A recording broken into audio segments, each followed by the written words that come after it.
A história que eu estou prestes a contar para vocês é real. Aconteceu com a minha família. Aconteceu com a minha avó. O motivo de eu estar agora colocando isso em público e deixando à mercê do julgamento de um monte de pessoas é que eu tenho sonhado muito com a minha avó e isso tem me incomodado. Eu sinto que ela quer que eu conte a história dela. Por isso, eu gostaria de pedir que vocês escutassem com atenção e que entendessem que o mundo é cheio de mistérios muito mais do que a gente imagina. Como eu disse, essa é uma história real e começa no dia do enterro da minha avó materna. Eu vou dividir em várias partes porque a história é muito comprida. Eu espero que vocês gostem, que se vocês souberem me explicar qual é a razão desses relatos, eu me agradeceria muito. Portanto, se vocês têm qualquer teoria ou qualquer conhecimento que possa me ajudar, eu gostaria que vocês deixassem nos comentários e até mesmo para que essa história tenha um alcance maior e que sirva de alerta para algumas pessoas, eu pediria que vocês deixassem um like já agora no começo da narrativa. Ou um dislike também, enfim. O nome da história é Os Diários Esquecidos, Memórias de Catarina. E ela começa então, como eu disse, no dia do funeral da minha avó. Capítulo 1. Das explicações. Chuva, caos e neblina. Essa mistura tão comum na cidade onde eu morava e na qual estava terminando o meu curso de letras tornava-se incrivelmente irritante nas circunstâncias daquela manhã de 2007. Ela finalmente havia morrido, pensei, repreendendo em seguida a minha falta de consideração com a negativa de cabeça que chamou a atenção da senhora que estava sentada ao meu lado no banco. Por mais horrível que possa parecer, eu só conseguia pensar na inconveniência da data daquela morte para mim. Véspera de provas, semana de organização da biblioteca onde estagiava e festejos religiosos que tornavam os ônibus para a capital cheios e terrivelmente barulhentos, coisas que eu detesto. Uma neta desnaturada, eu sei. Essa era eu. A morta era a minha avó materna, a única com a qual tive contato. Minha avó paterna não era brasileira, assim como meu pai, mas essa é uma outra bagunçada história da minha vida que eu não estou a fim de contar agora. Aprendi de uma maneira triste e confusa que vovó Catarina podia ser a criatura mais doce e, de uma hora para outra, tornar-se uma estranha agressiva. Quando eu era pequena, ela se tornou a adulta mais amada por mim depois de meus pais, até que um dos episódios mais assustadores de minha vida aconteceu. Creio que preciso dar uma pequena introdução sobre a minha relação com a defunta.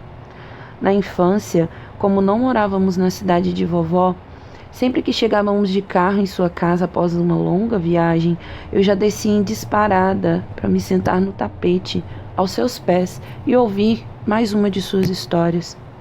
Algumas que eu tenho, inclusive, memórias muito vívidas, e eu chegava a pedir para minha avó contá-las mais de uma vez. Vocês sabem como são crianças, né?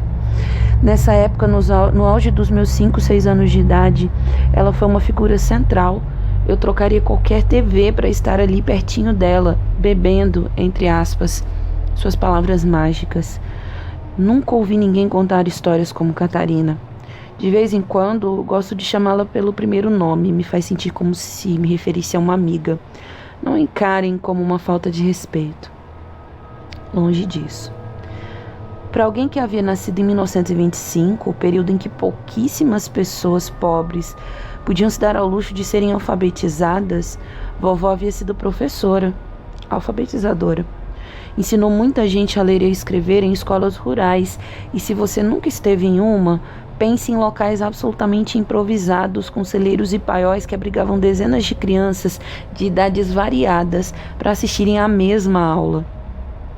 Ainda adolescente, para chegar ao seu local de trabalho, ela subia na carroça de meu bisavô e seguiam alguns quilômetros por estradas extremamente esburacadas até chegarem na fazenda sede, onde as aulas aconteciam. Vovó também ficava responsável por fazer a merenda das crianças, com um pouquinho de mistura que cada uma trazia das suas pobres casas. Isso tudo, porém, eu só soube bem depois de sua morte.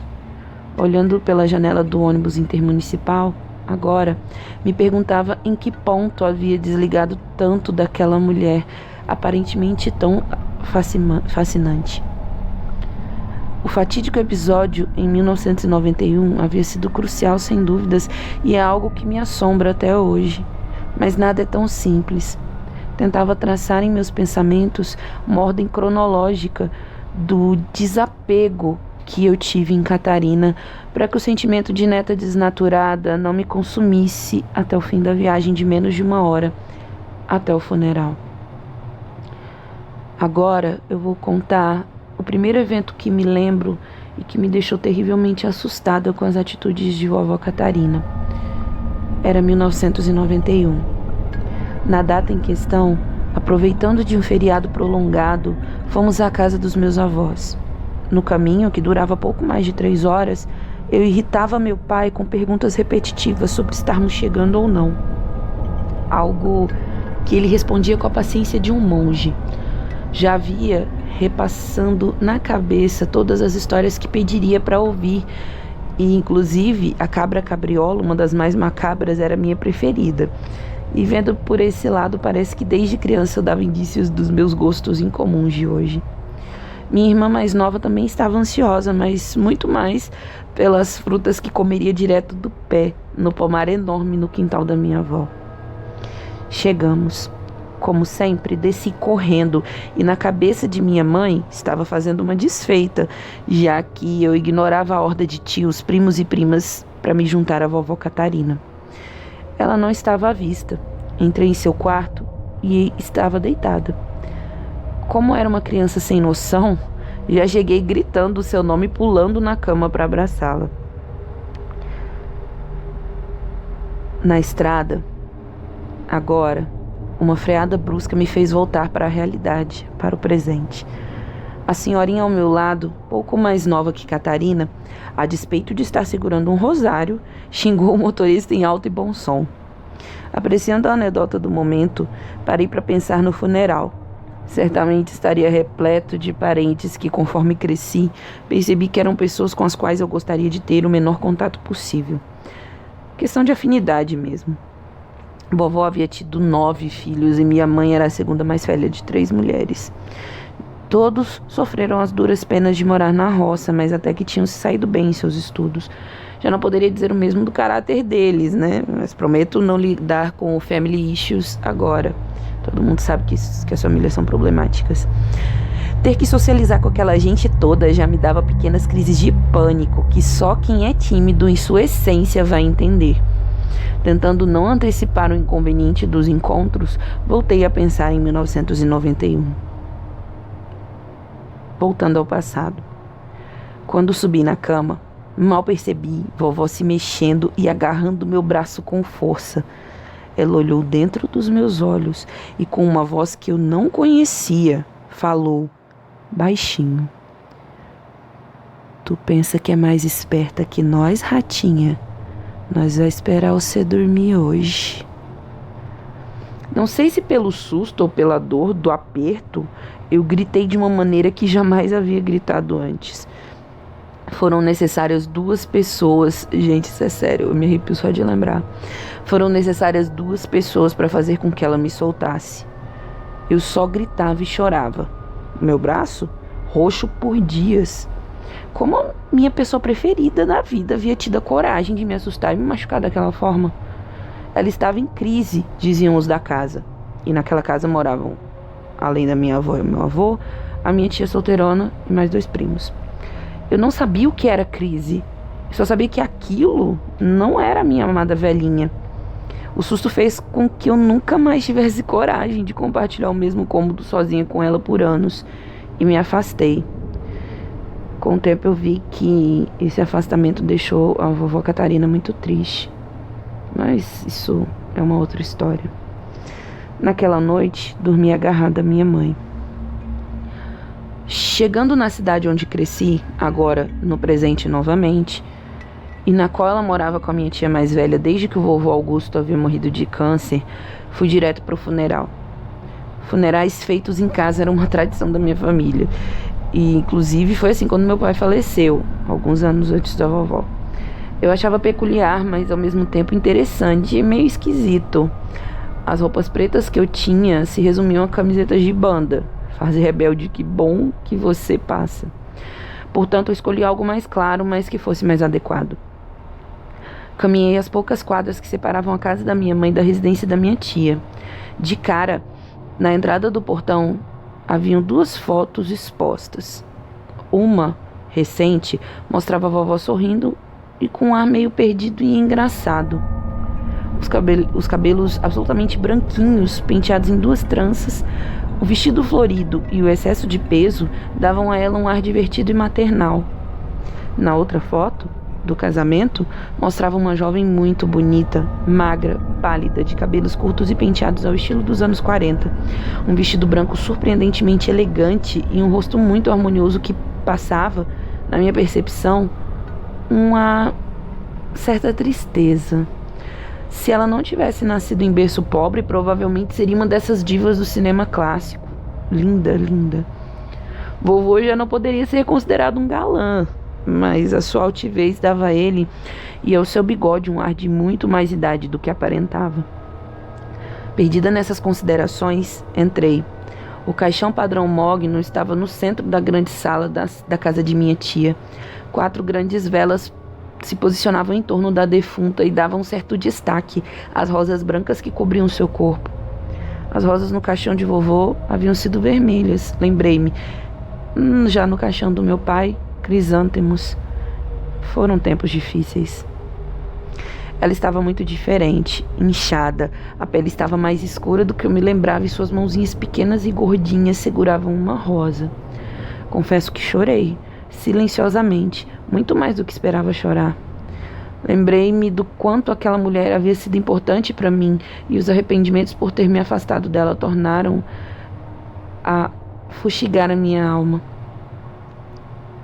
A palavra esquizofrenia era dita aos sussurros, mas quando fui grande o suficiente para entender do que se tratava, vi que não tinha motivos para temer vovó Catarina, desde que ela estivesse medicada.